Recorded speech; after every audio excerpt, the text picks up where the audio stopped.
Brain Candiers. Oh. Hi. Episode 864. Sarah and Suze coming at you live, not in person. However, we just got back to our real lives, and what a time we had together. We really did it up. We did so much. For real, I'm going to have to process all of it. It was like a whirlwind. And I bet people were like, I haven't even seen any pictures that you guys have posted. No. Because there was so much. I couldn't even tell this story. We have to be methodical. In the right way. We did so much. We did for so people much. who often don't leave our own houses. Yeah, it was go, go, go. And it had followed my trip to LA and the Brian Wilson thing. And then Sarah comes and it's Halloween. And then we go to New York. And it was just one thing after the next. And we packed so much in. It wasn't just Halloween. We had multiple costumes, different locations. Yeah. There were like adventures. We had a comedy concert. Within adventures. It was so fun. Yeah, it was crazy. Pumpkin carving, costume making, trick-or-treating. And an election. Oh, my God. We were together for the election, which, probably a lot of our listeners are sad about. But it was really fun to actually enjoy it with you and to sort of like... Because we were in New York City on that day, and it was a beautiful day. It was like 70 degrees. Amazing. It's November. And Sarah and I had this sort of feeling of like, everything is perfect. I have such good feelings about this day. And the day was great. I remember that outcome moment. Yeah, it felt this levity, and it felt like hopeful. And we were hearing people talk, and it was like, okay, this is like... Things are interesting today. And we had a lot of things that happened on that day that were like, whoa, that was weird. It was one of those spiritual woo-woo days. And even though the outcome wasn't what I wanted, I have maintained that sense of hope and a lack of despair anyway, and a feeling of it's time to get to work, and a feeling of I want to reach out and connect with people and be a part of the good in the world. And that's all great. I absolutely love that. Yeah, I sense the same. I feel that same kind of feeling. I think what I am committed to is creating community and connection. Yeah. And providing that. And, I saw something that said, artists get to creating, or something like that. Like artists get going. Like this is the time to make music and to paint and to create things and to, write books and whatever it is that, fills your soul in that way. I think amazing art can come through times of whatever you want to call this. Yes. I just try to run to transcendence and joy and try to help people. That's it. And I think probably we felt that somewhat because while we were in New York, part of the goal was to think about these live events that we want to do. What is our intention? How do we want them to fit into like the brain candy zeitgeist? Yeah. And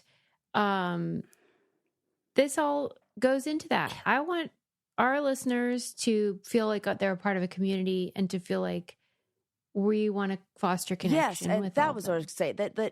That's what I thought. Like, artists, it's time to make your art. And in a way, this is our art form. This is what we do that, sometimes people think like, there's so much going on, and how could you be talking about silly stuff like poop knives? And oh my God, to me, let's do more poop stories. That is sometimes the thing that gets you through, and we need that's humanity. Right? Humanity. Man. Poop so is the essence of humanity. I think I know it's silly, but I think our silliness is is something that is needed in these times. But yeah. So I just love us. The end. And one funny thing was like we were walking around the city and it was quiet and I just go, I love you. And Sarah started crying and it was awesome. I did. Because like if you don't ever do that, it's like my dad. I was like, I'll do it. I can go right now. Damn. Like if you're a person that isn't normally wandering around telling your friends you love them, when you do, they're like, oh my God. I just about died. I was like, oh my so God. Cute. Like I felt and so then loved. I tried it again later and we laughed because you can only really do that one time in 10 years. But we had a great time and hopefully you will get to enjoy the fruits of our labors and the plans we're making for our live events. It's going to be fun. It's going to be so much fun. Okay, so Sarah's back in her pal paradise. Oh my God, I'm so excited. Getting ready to get out that snowboard and go wild. It's already out because I took those pictures with it for Halloween. So okay, it's ready to roll. It's ready to go. And I got a new one. So another snowboard? Well, I needed one for like the different ones for different things. I need one for you're going to hate this, for the powder. I know it sounds like they're all for that, but the other one is I have one. You need a snowboard that has kind of a higher nose so you can cut through the snow. But this one's called Psycho Candy. So how could I not buy a snowboard that's named that? And you're telling me like you need a spare, or how many do you think, like if you had all the money in the world or whatever, how many would you have? I think you could get away with like you'd have every single thing you need for anything you could do on a snowboard with 3. Okay. Yeah. So you need one more is what you're saying. I mean, I don't. I'm perfectly fine with 2. I don't. Okay. I'm not doing any of the kind of things. Like the only other one I think is maybe like they have these things called a split board where it's a snowboard and then it's like 2 pieces that buckle together and they're what you use to like do backcountry skiing where you can almost like cross country ski in them. Because with skis, you can like go up the mountain and everything and then, you go down. So, but I don't do that kind of stuff yet because you have to do like avalanche training for all that shit. And I'm not putting myself in any situations where I could be buried alive, please. No, we don't want training, right? Please. Good Lord. That is all I need it. Yeah.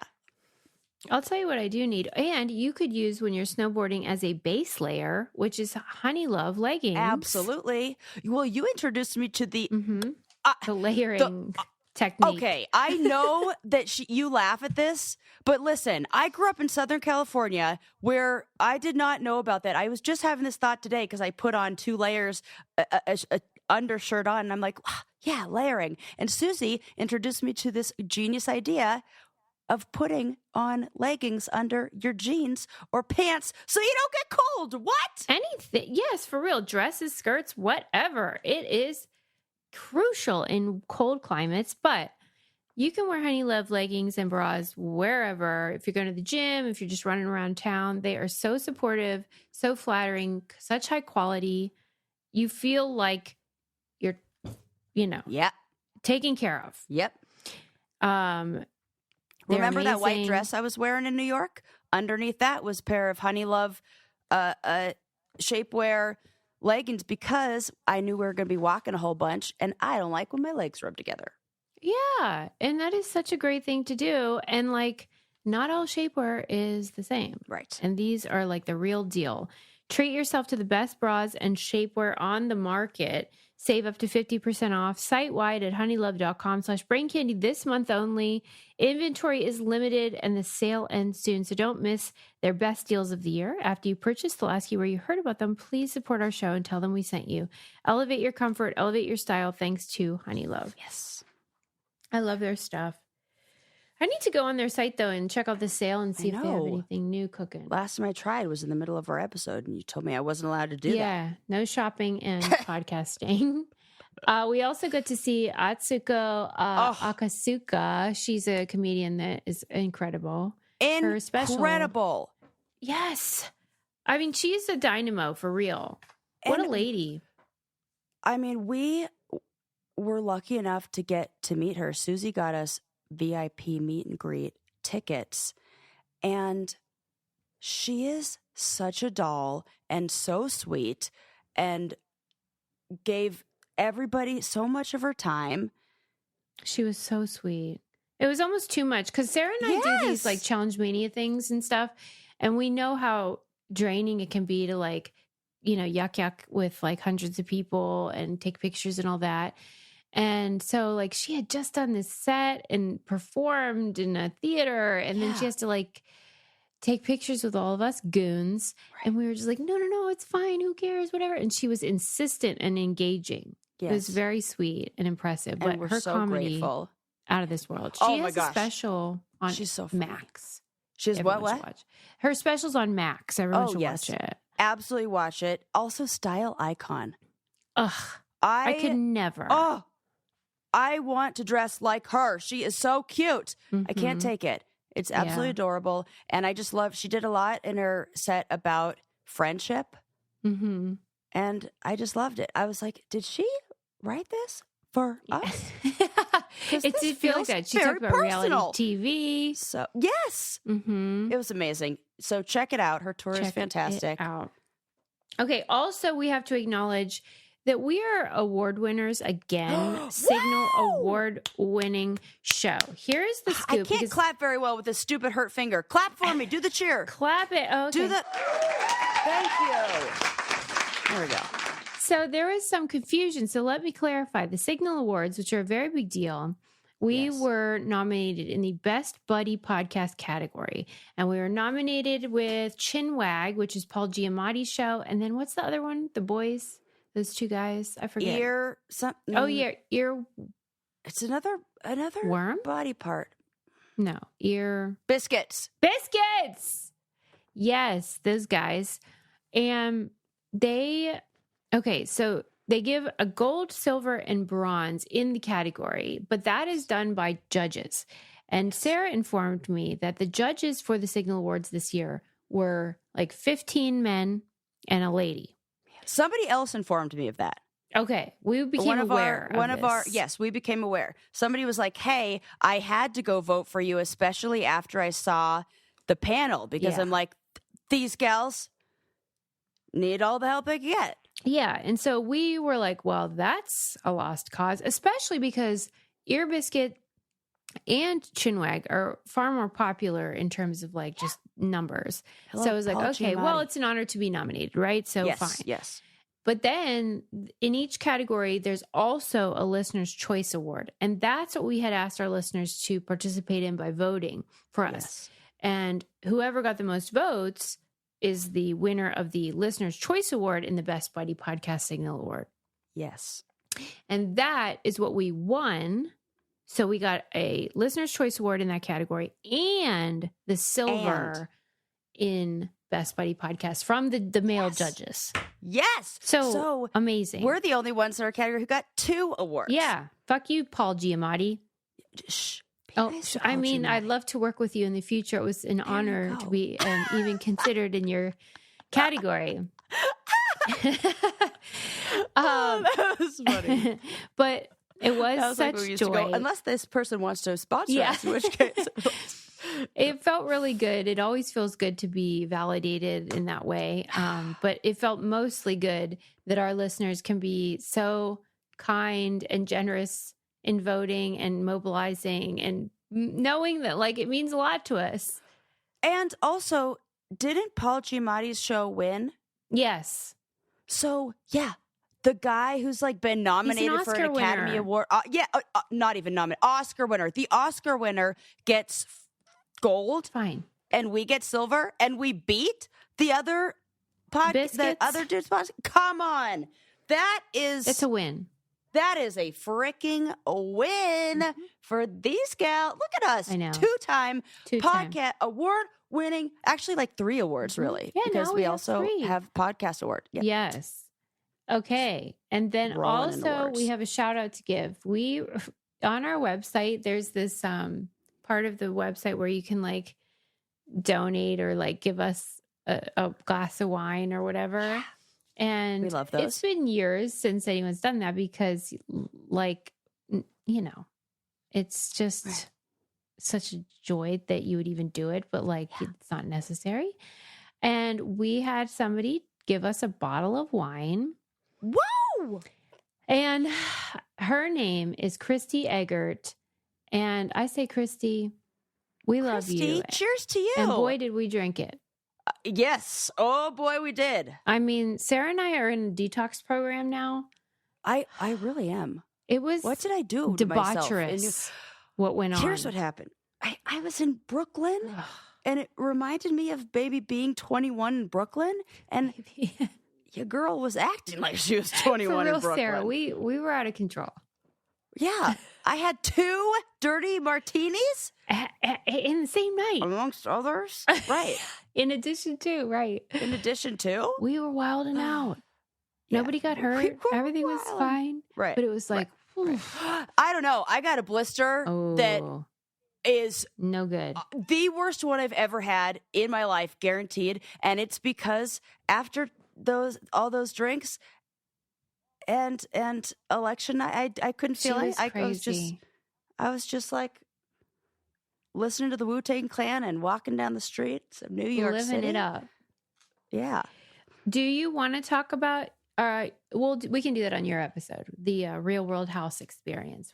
We can say. Oh my! That goodness. was a whole scene. Oh yeah, like a spiritual experience, dude. Yeah, that's gonna be a whole thing. What if I cry? Yeah, Can't talk about I think that. Goes without saying.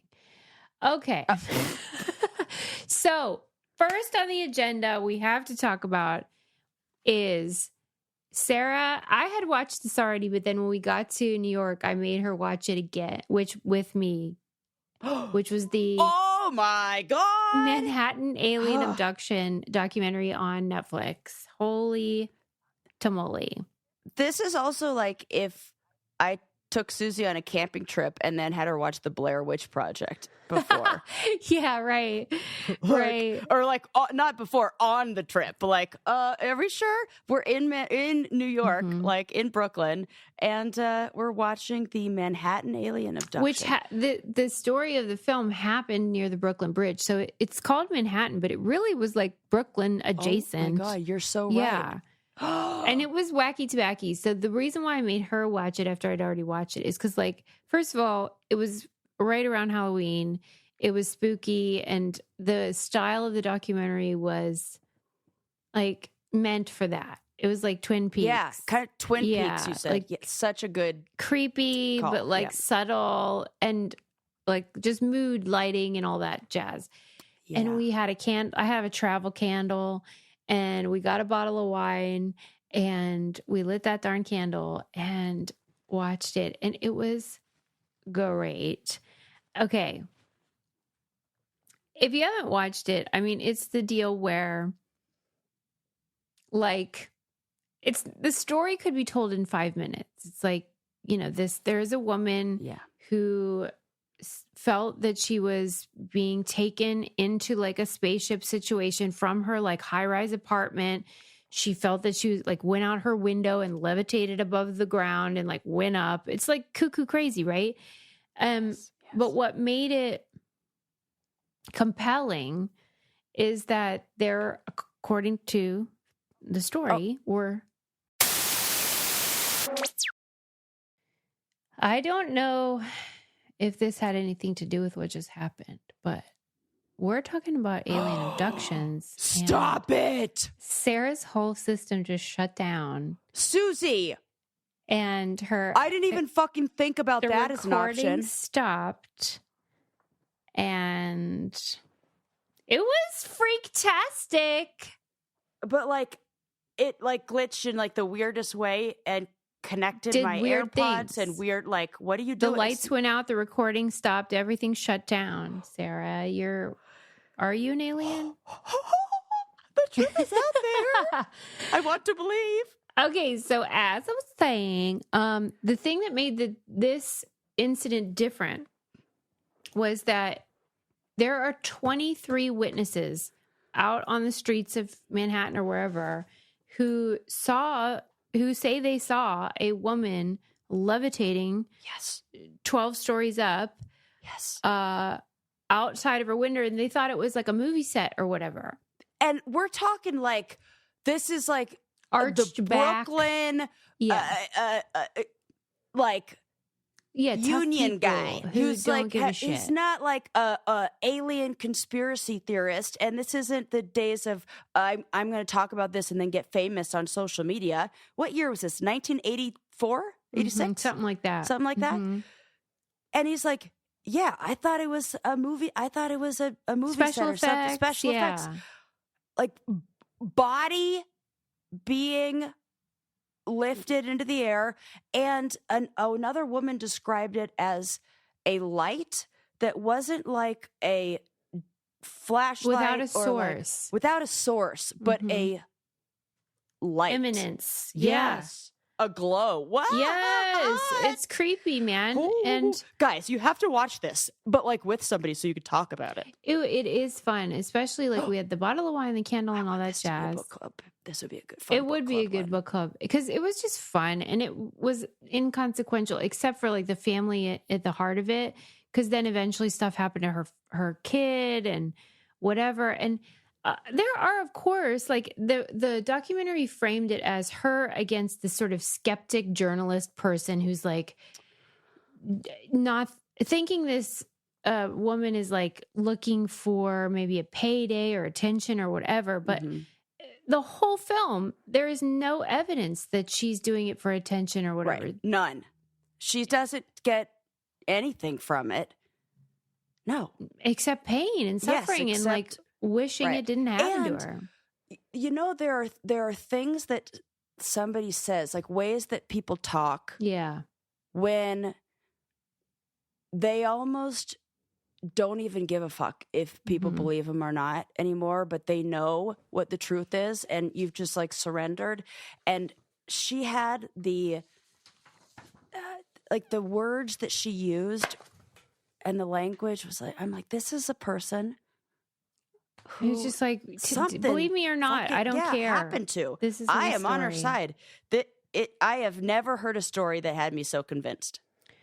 I'll tell you what I'm convinced of, and that is the quality of Cozy Earth bedding. Oh, Cozy Earth everything. Cozy Earth everything. That's true. Because I love their limit it. sweatshirts. I know. I can't decide where I want to keep it. Like, is it a bedroom sweatshirt? Is it a car sweatshirt? Is it a living room? You know how like I like to have stuff everywhere. I am so obsessed with the coziness, and I'm Their all about loungewear is great. like it's like high quality material. And I can't go. I'm over the disposable stuff. Yeah, this is like they're calling it sort of an everyday luxury idea, and I'm always on the hunt for cozy, like winter stuff, like stuff that makes me feel safe and warm, and great gifts to give to people that where they will feel that. Yeah. I actually, funnily enough, heard about them through Tori from the challenge because she was squawking about it, and I was like, "Come on." I'm sick of all these influencers, whatever. Yeah. And then she took a set of the sheets out of the dryer and she about lost her mind. And I was like, let me be the judge of that. Yeah. For real. That's what inspired this whole situation. Because I'm in the market for some new sheets. Well, you know how we're trying to get our cottages together for like Airbnb type stuff. Yes. And so like I wanted to get the bedroom set up and wanted to get bedding, and I wanted stuff that will last, stuff that won't fade, stuff that people, you know, we can put on easily. So that's what made me buy the set, and they are so good. They're really high quality, really, really soft. You know, when people say buttery soft and you're like, no, it's not. It is. They're temperature regulated. So it's like, it won't get too hot or cold. That's what I need, this menopausal woman. You would love this. I know. Yeah. It's like that thing where, you know, if it's too hot, it'll deal with it, like regulates it. I don't know how. It's magic. It's like a durable weave. I don't get it. Yeah. And they pride themselves on responsible production and a commitment to quality. And that's really all I ask. And then other than that, I say, give me a deal. Okay, here's the deal. Visit cozyearth.com/braincandy and use our exclusive 40% off code BRAINCANDY to give the gift of luxury this holiday season. 40%. I know, that's a really good deal. And you got to do the post-purchase survey too. If you get the survey say that you heard about us from Brain Candy, and wrap the ones you love in luxury with Cozy Earth. What a great gift. Please. What I wouldn't give for my family to like give me gifts I actually want.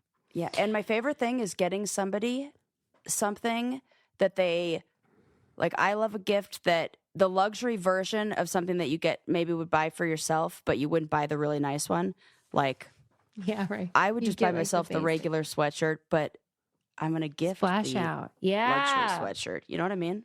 I do. Yeah. The other thing, okay, so in this documentary, one of the craziest things is that she claims that when she was up in this friggin' spaceship that they were doing crap on her body. And one of the I forgot. she went in for like something at her doctor's and they said like, when did you have surgery on your nose? And she said, I didn't. And they were like, well, you have like an incision scar up in your nasal cavity and there's like a spring sticking out.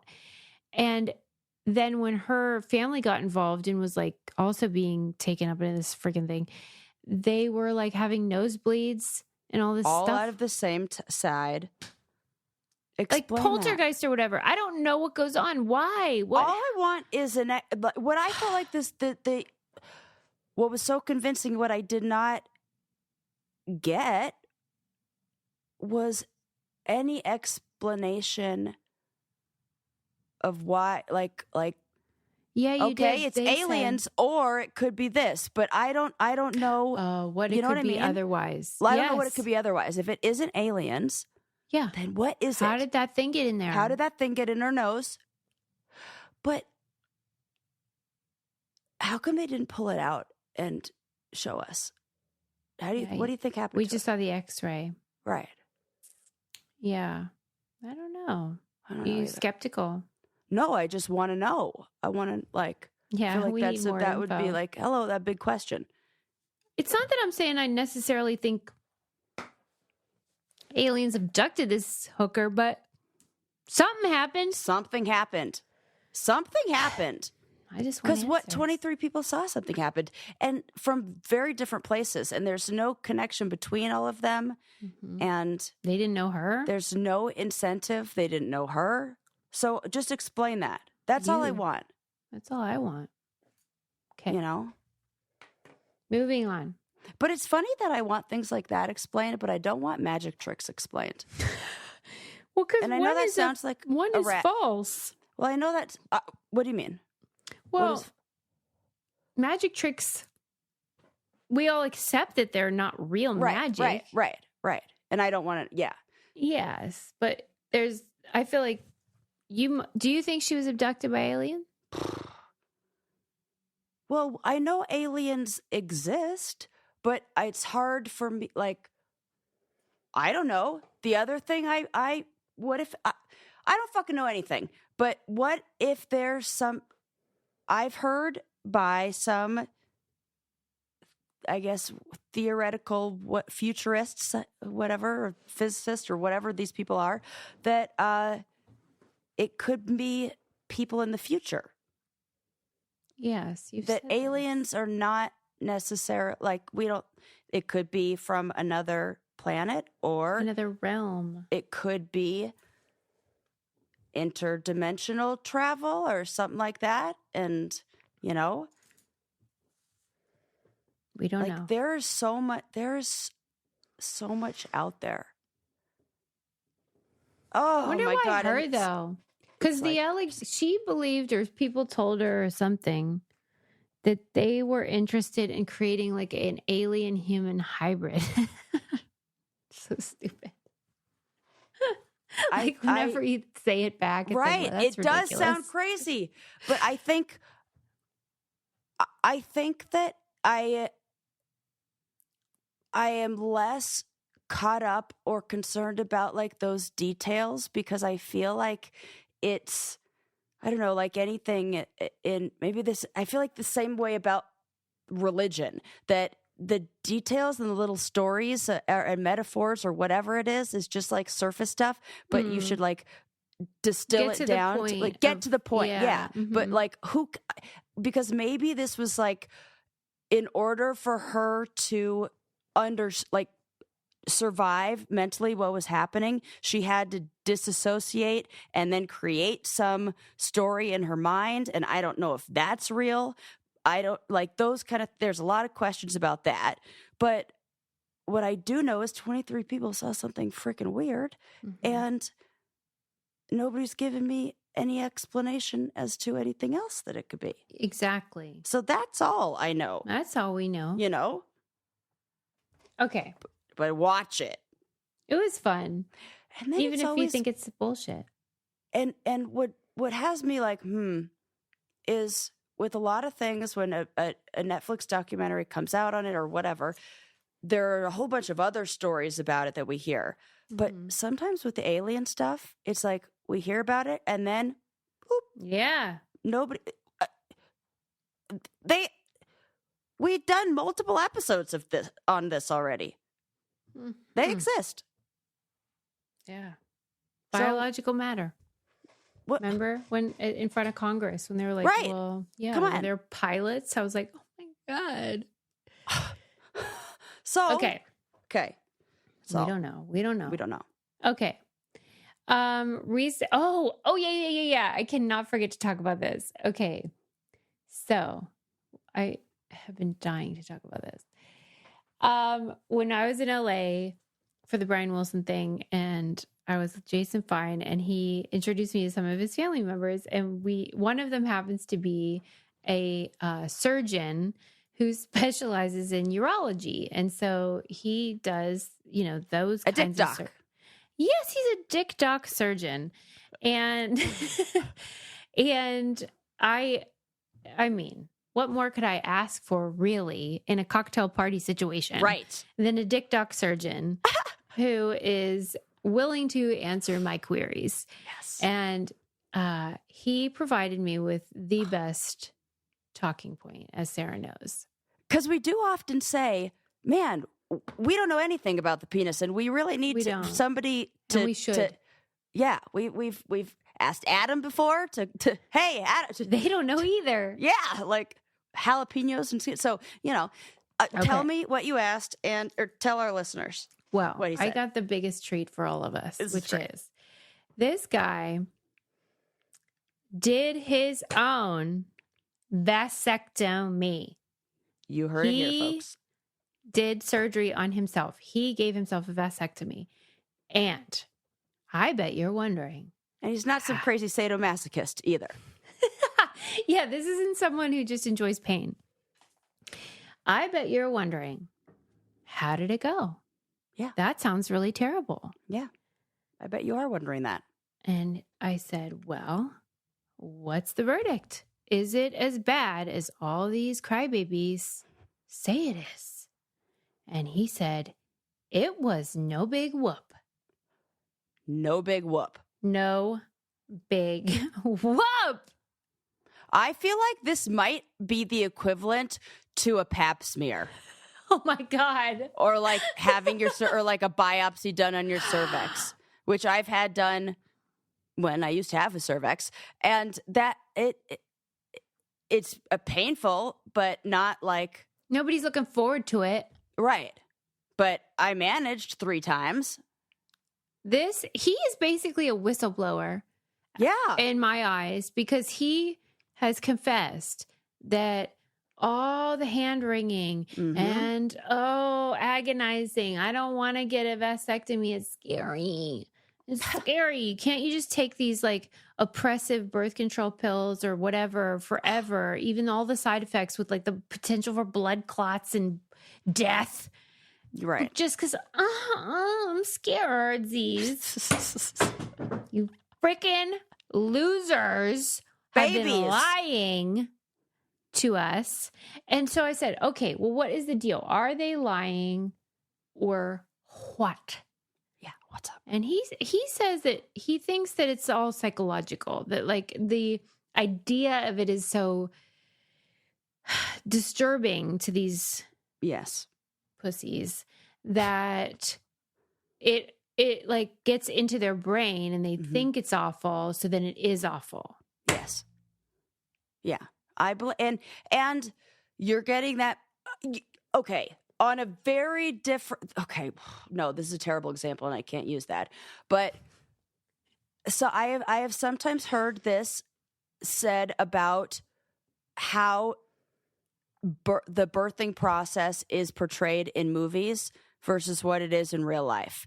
That there was this time period where we made every scene of a woman giving birth, her screaming her head off, and her, like, and yet maybe some people have that reaction, but then you watch like a woman in like a water birth with a doula, and it's like maybe a few like guttural moans and subdued, but it's definitely not as chaotic and insane as some movies have made it out to be. So there's this expectation, and then sometimes women react in that way because like they see it in the movies.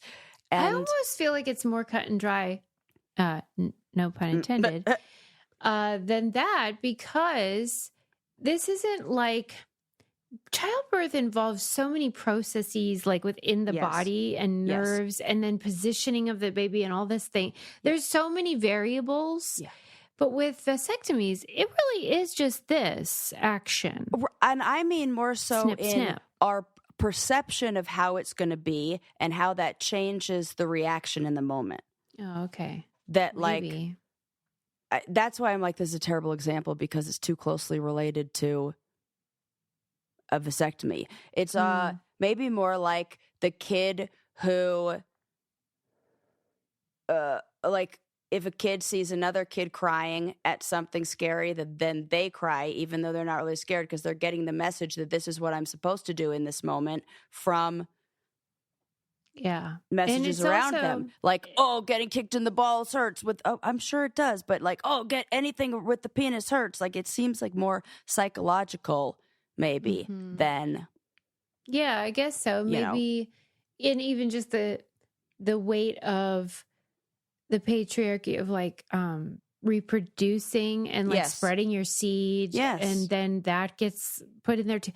But if you are able to perform your own vasectomy and also report back that like it's fine, right?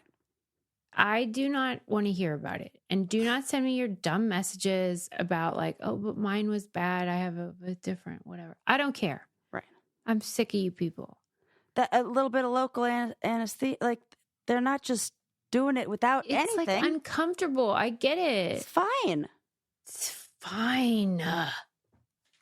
I'm so glad this whistleblower came forward, and we can lift him on a pedestal. He can't be the only one who's done that. He can't be, but I haven't heard anybody be like, "Yeah, it's actually really terrible." Right. Nobody's saying they were right. It's hideous. Nobody. Yeah, it's I like don't know a lot of people smear. who have had a vasectomy. Yeah, because most of them don't do it because they're big babies. I know, that's what I'm saying. Yeah. So who do we know that? Yeah, we need to. I do know a few, and they were big babies about it and never shut up about it. And there was so much buildup leading into it.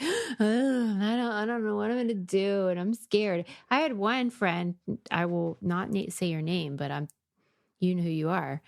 Who I think he canceled. Like he went in and he couldn't do it, and he had to reschedule and come back, like because he panicked and fled the scene. This has more to do about what is happening psychologically than. Okay, freaking losers. I'll tell you what's not a loser, and that is uncommon goods. And the reason is because sometimes it is really hard to find the perfect gift for people. And this is gift giving season, and you are probably stressed and you're thinking, I do not want to have to worry about it. And that is why Uncommon Goods is a gift to you and all your family and friends, because they make it easy. Making shopping in line with your values. They have high quality, unique, often handmade and made in the U.S. gifts. And they give back $1 to a nonprofit partner of your choice. And they've done over $3 million to date. Yes. So, as Sarah said, they are giving back and they're supporting artists, small and independent businesses. But that would all be, I don't care if your gift sucked. Right. but they Right. don't. They're awesome, and they are categorized in ways that make it easy to shop for the people that you love, and it makes the recipient feel special and like you see them. So Yes. get 15% off your next gift. Go to uncommongoods.com/candy. That's uncommongoods.com/candy for 15% off. Don't miss out on this limited time offer. Uncommon Goods, we are all out of the ordinary, aren't we? We are extraordinary. All right, so I'm glad we reported the facts on this vasectomy scandal. Yeah. I read a couple. I Because, love. wait. Yeah. One more thing I have to say on Yes, that. Yeah. Don't they, like, it's so backwards because isn't their whole thing, we're tough, we are so tough and we can handle we're anything? So tough. Yeah, we're so Like, tough. oh, brand Manly me. man. Like, they have slap contests. Mm-hmm. For who can so Yeah, so why which are you is it? doing that? Which is it? Are you like, tough, I or could take you big look at baby? how much pain I could take, or I can't take any pain? Yes, Sarah. That's all. That just Yeah. it just these things do not, they're in conflict with each They other. act like it's different. They act anything involving their wieners. They act like it's different. Like they Which is like silly. blue balls. Right, I know. Oh, it's too much to bear. Right. Or vasectomies, or any kind of like. That's why I'm thinking getting kicked in the balls might not even hurt that bad. Oh my God, that is the expose I need. Because wouldn't it be crazy if we were designed in a way where the thing that dangled off of your body and was the most fragile, like, I don't know, I feel like it probably, I don't know, wouldn't hurt as much. Well, they are going to die on that hill. Like, Yeah. I don't even want to go there because they are so adamant that is hard. I think it's not. I think it's like a funny bone type of thing. It's not pain as much as it is like just sensation, maybe nerve. a difficult and uncomfortable, a nerve. Okay. Which I don't want. I wouldn't want Right. that either. But Right. like, they are a bit dramatic about it. Yeah. Oh yeah, that's what I'm saying. Okay. All right. Thank you. Okay. We don't use the soundboard nearly as much as I would like us to. Yeah, you're right. I need to get in a habit. Okay.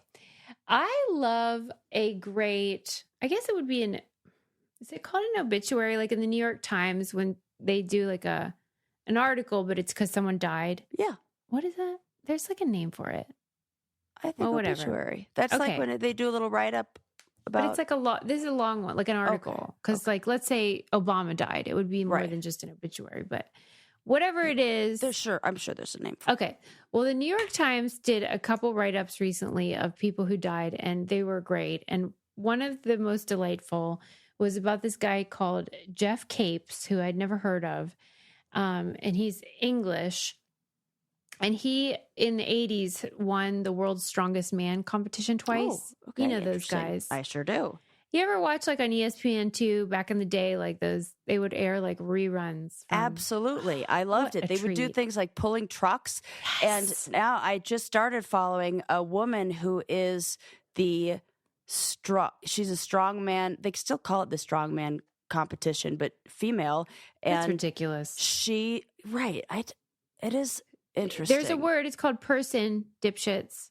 Because in her, like, it's even in her Instagram handle of like strongman, For like, Pete's sake. but Because she it's like did a one where- brand. right, sure. She did one where she's like holding up two huge columns that are falling over like this, and she has to keep them held up with her arms stretched like that, and then she does like a little smile and a wink as she does it. I'm like, I mean, you're so good. She's a badass, so I'm super into it. yes. Well, and the strongman is fun. It is just such a cool fun. way to measure strength, and it's so like quirky and weird and great and entertaining. And I feel like all those guys are teddy bears. Yes, you're right. And Jeff Capes is the epitome of that idea. Jeff Capes was the strongman winner twice. He won like that truck pulling thing a couple times. He's won like several. There's like different competitions and stuff. And he was a behemoth, but he was also a bird breeder.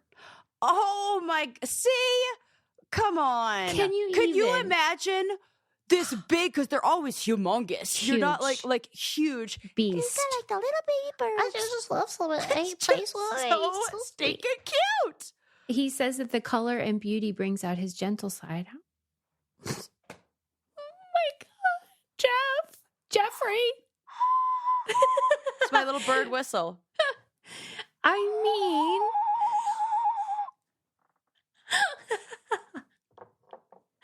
Sarah, is that not the cutest thing you've ever heard? Okay. The cutest thing I've ever heard. I want to see Here. pictures. Oh my God. I Google actually- him. Jeff with a G, Geoff Capes. He should write a children's book. 6'6", 365 pounds.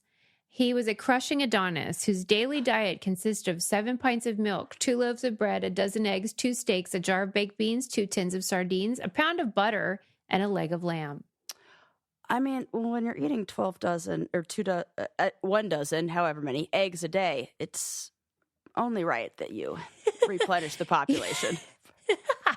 His gargantuan caloric intake powered his extraordinary feats in strongman competitions, pulling 12-ton trucks uphill, flipping cars, tearing London phone books in half, and tossing 5-pound bricks as if they were Kleenex boxes. Okay. He is a doll. He began his career as a police officer, and one day he went to a home to arrest somebody.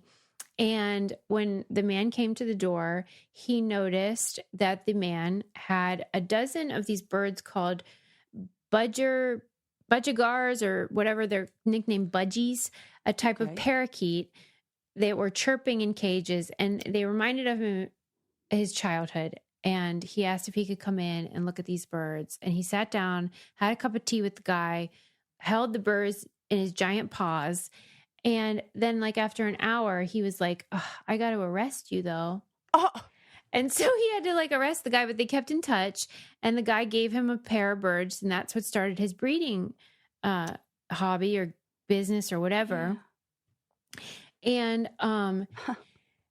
And he said that it was just a part of him that he found really soothing and loved doing it. He was like a world-class bird breeder. It wasn't just like no big deal.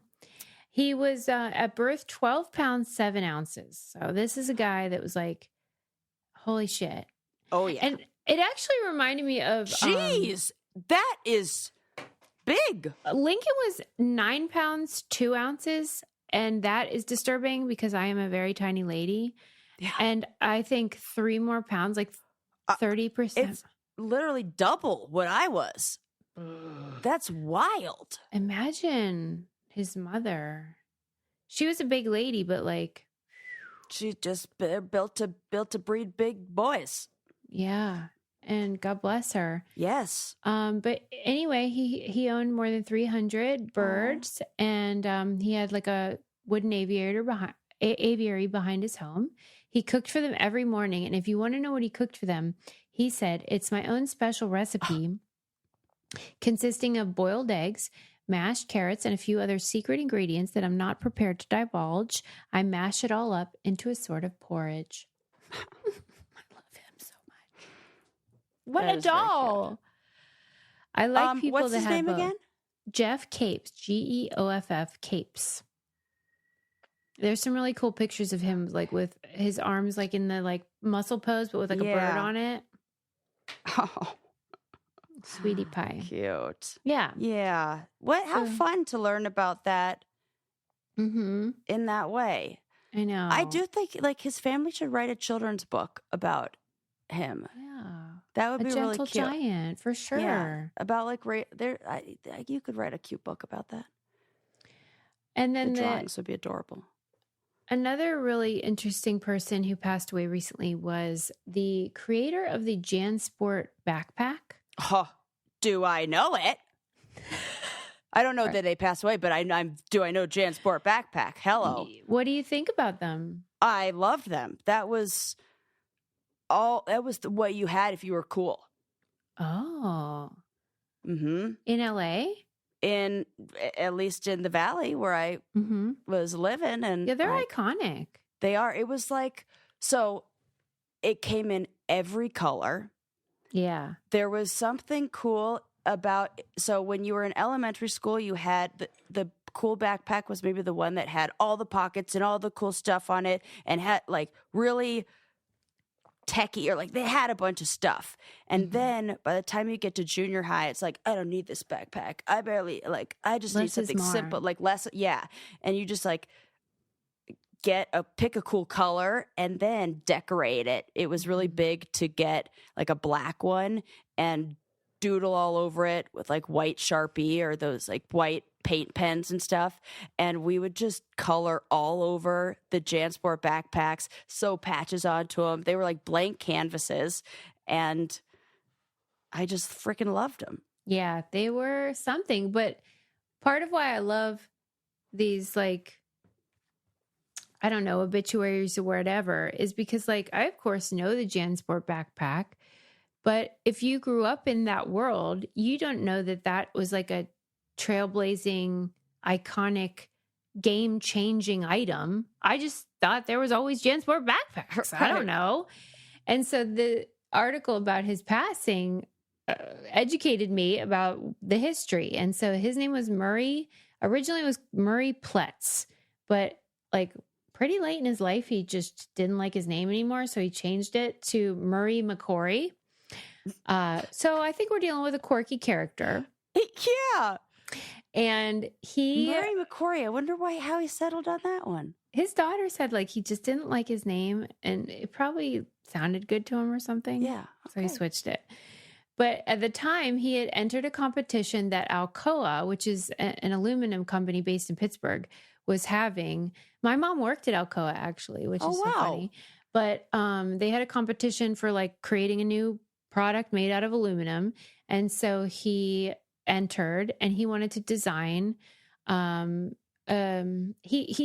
hated like the stiff, like wooden frame hiking backpacks. Yeah. Yeah. And so he wanted to make one that was like adjustable, more lightweight, which aluminum would do. And then with the nylon pack, and then he wanted a pocket for a water bottle. Because he was an outdoorsman, so he wanted something he could use. He created the aluminum frame on hiking backpacks? Yeah. I know. God bless him. Sarah salutes you, Murray. Because as you need those, like any something lightweight but sturdy, framed backpack. Yeah. Like I could only imagine what that would have been like before.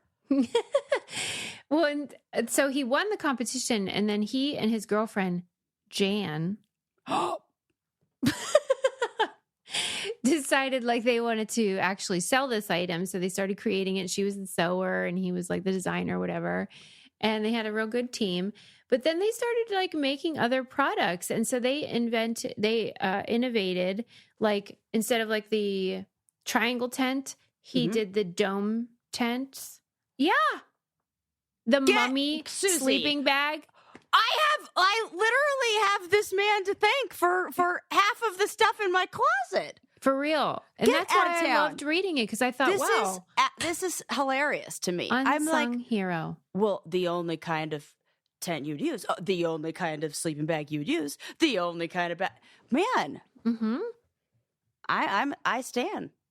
Well, and it makes sense that like if you are the person, you are the consumer, and you're sick of whatever items are available, and you're smart and innovative, then you think, well, how can I improve this? I mean, that is sort of the genesis. Like desperation is the mother of invention or something like that? I think so. I think he was this creative and thought, look, he had seed money, which is always annoying to me, but I mean, you can't begrudge him for being lucky.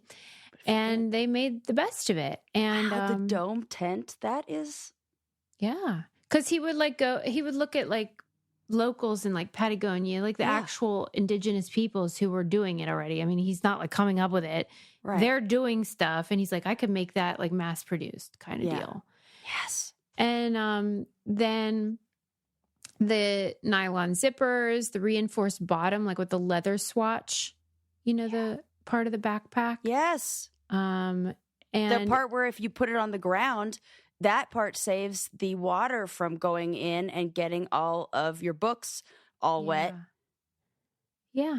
And then like back in the day, like in the Yeah. 60s when on the Brady Bunch, if you watch, like their backpack, quote unquote, is like a leather belt that goes around their books. Right, There's no right. backpack.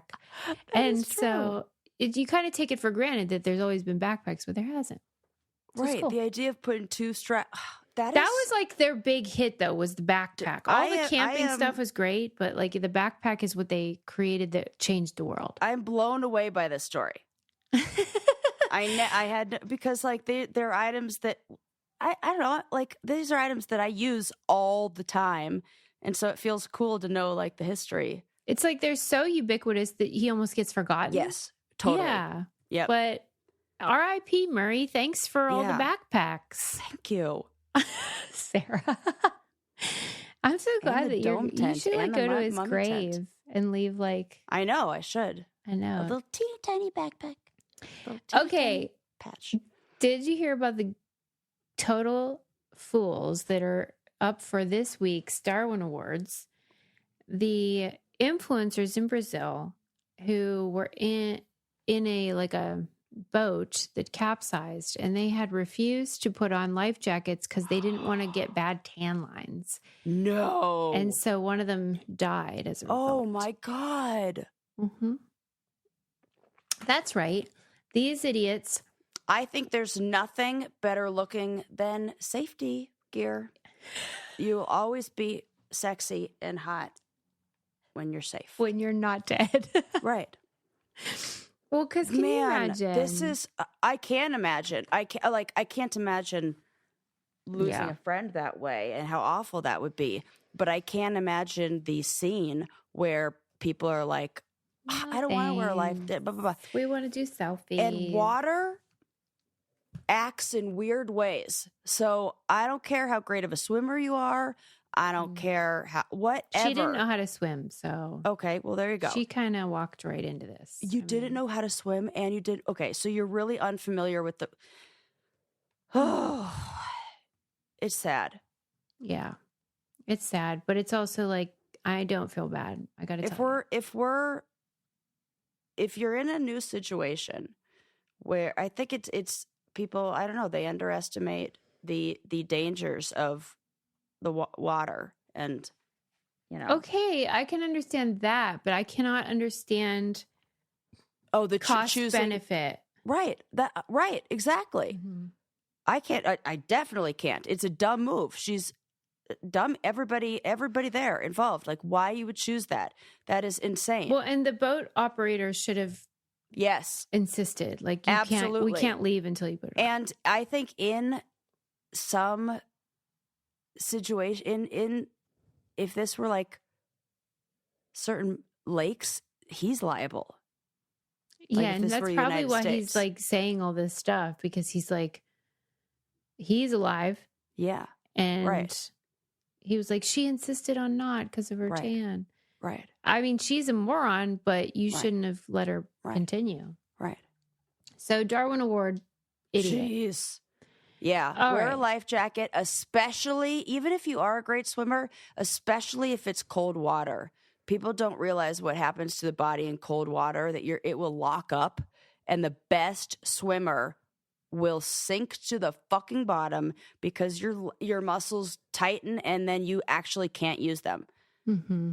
And, you never know. Yeah. So it happens all the time in like glacier water, and be careful out there.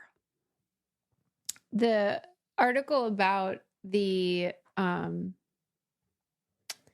big guy, the strongman, reminded me of the 30 for 30 about Bill Walton. He's a very famous basketball coach who's very quirky and known for like loving the Grateful Dead.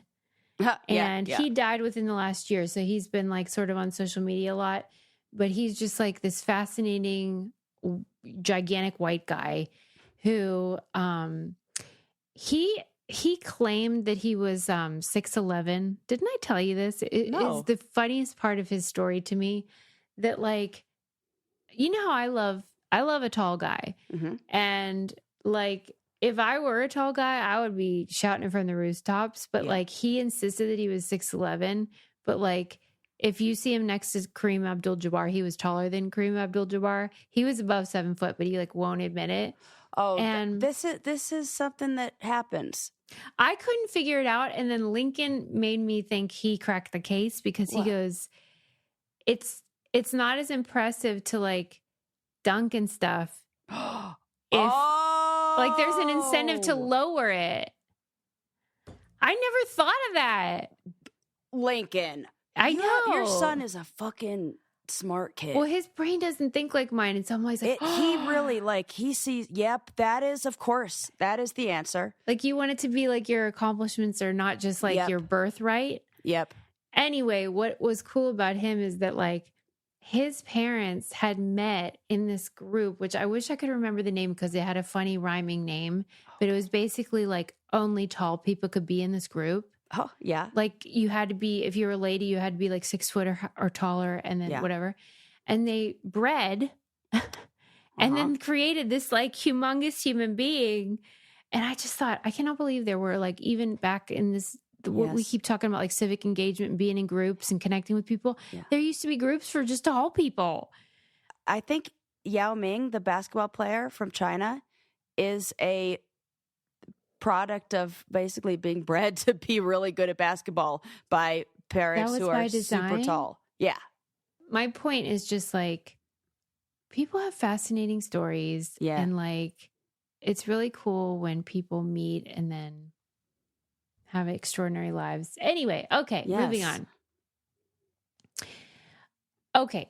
Yao Ming, I had to make sure that I wasn't like just saying something that I heard. But yes, Yao Ming was essentially bred for basketball. Chinese sports officials encouraged the marriage of his parents, Zhiyuan,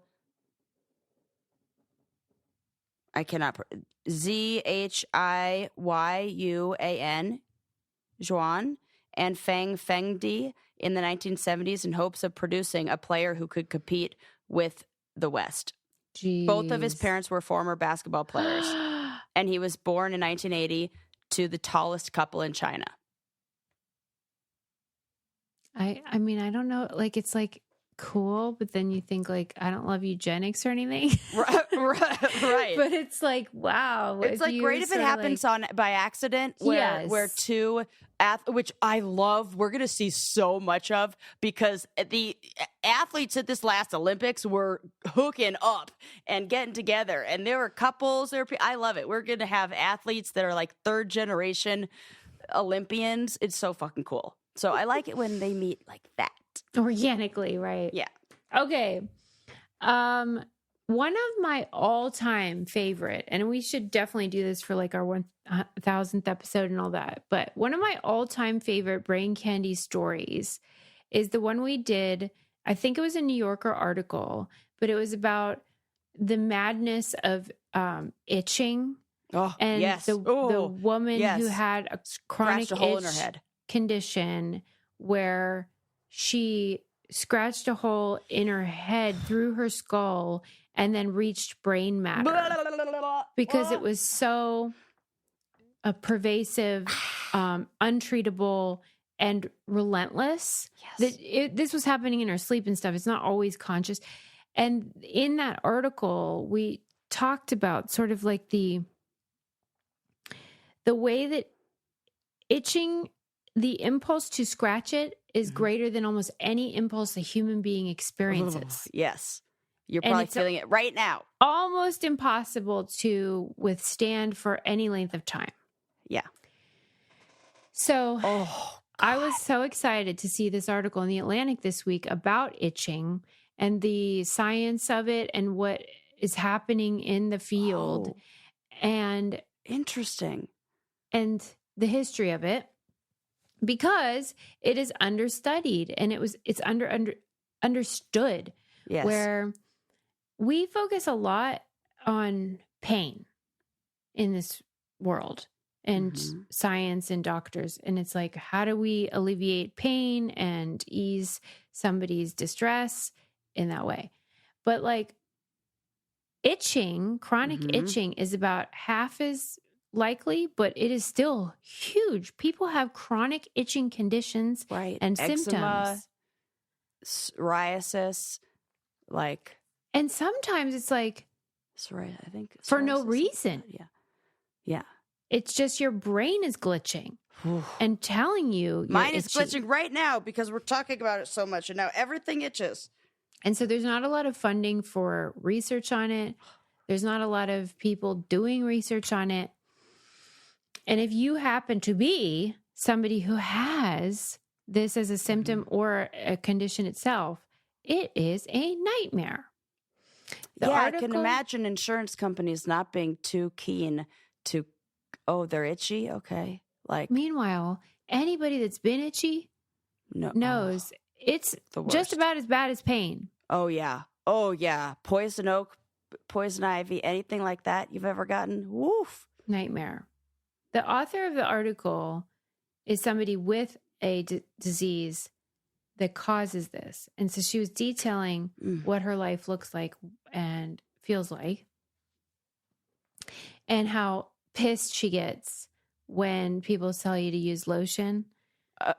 Right. And like, don't scratch it. And the sort of platitudes that people say when they don't know what the fuck they're talking about, but want to feel like they're helpful.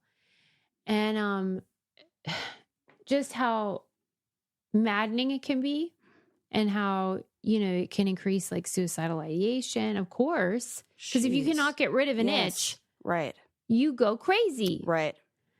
But in the 1920s, a German physiologist noted that when researchers poked a pain point on the skin, itch often followed the ouch. So that at that time, they thought they were connected or like overlapping or the same, like the same nerve circuitry. Okay. But like, it doesn't take long to be like, when I fucking stub my toe really hard, I don't start itching it 2 seconds later. That's really only for like a poke. But there is a connection between healing, it feels like, and itching. Because whenever it's like, I feel like something's healing, it gets itchy. Like, do you know what I mean by that? Yeah. Whenever like a scab starts to like, yeah. But they called that intensity theory, but below like a threshold. Like if you get poked, you might get itchy, but like for severe pain, if you're in a car accident, nobody's itchy. No. Right? No. And so then, okay, that isn't it. Right. And then of course like not. 10 out of 10 patients experiencing pain and you give them morphine, pretty much all of them are going to feel better. But then if you have 10 patients with an itch and you give them morphine, none of them feel better. So like, then like these are they're separate not connected. functions. They're a different, good point. And then like if you take 10 patients with chronic itch, well, basically what a scratch is, when you get itchy and you scratch it, that's pain. You're using pain to cancel out the itch. Yes. Yeah. So like it can like do that. Yeah. And then basically it took them until 2007 to uncover like an itch specific theory. And only now are they sort of finding some medications that might work for some people. But what makes it crazy is that it is not the same for everyone. Yeah. So for some people, like SSRIs can be helpful. Interesting. For some people, steroids can be helpful. For some people, Benadryl's helpful. For some people, lotion or ice. That is so weird. It's weird and it's maddening. And it's like, we really should look into it more because this can ruin lives. That is so and it bizarre. I probably, because as Sarah knows, like the whole time we were together, I was, after my spider bite, was question mark if that's even what I had, but it's not. The allergic reaction situation I had then went from my arm to my back to my torso, and it's like, it actually wasn't even that itchy, but any type of thing where you're like, I don't know what's causing this or how to get rid of it is scary. It hides everywhere. I guess the point of the article was that we are making strides and they are finding medicine that's helping a lot of people, but not all people. And that's what's weird, because like Vicodin, that helps all people. Right. So, yeah. So Morphine this is something totally different. Funnily enough, morphine makes people itch. So I know morphine makes me itch. Any kind, like a lot of painkillers and stuff like that makes me itch.